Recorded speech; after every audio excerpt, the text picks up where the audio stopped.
ಕರ್ನಾಟಕ ಚಲನಚಿತ್ರ ವಾಣಿಜ್ಯ ಮಂಡಳಿಯ ಚುನಾವಣೆಗೆ ದಿನಾಂಕ ನಿಗದಿಯಾಗಿದೆ ಅನ್ನೋ ಮಾಹಿತಿ ಈಗಾಗಲೇ ಹೊರಬಿದ್ದಿದೆ.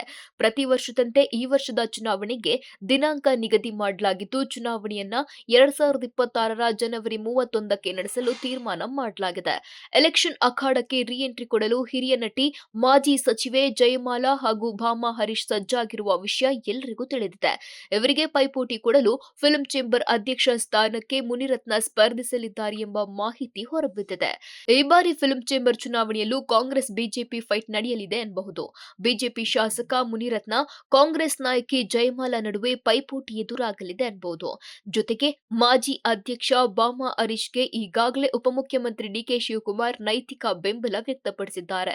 ಈಗಾಗಲೇ ಫಿಲ್ಮ್ ಚೇಂಬರ್ನಲ್ಲಿ ಡಿಸಿಎಂ ಡಿಕೆಶಿ ಸದಸ್ಯರಾಗಿದ್ದು, ಹೀಗಾಗಿ ಈ ಬಾರಿ ಪೈಪೋಟಿ ಜೋರಾಗಿದ್ದು, ಫಿಲ್ಮ್ ಚೇಂಬರ್ ಚುನಾವಣೆಯಲ್ಲಿ ಮುನಿರತ್ನಗೆ ಡಿಕೆ ಚೆಕ್ ಮೇಟ್ ಕೊಡ್ತಾರೆ ಎಂಬ ಕುತೂಹಲ ಎಲ್ಲರಲ್ಲಿ ಮೂಡಿದೆ.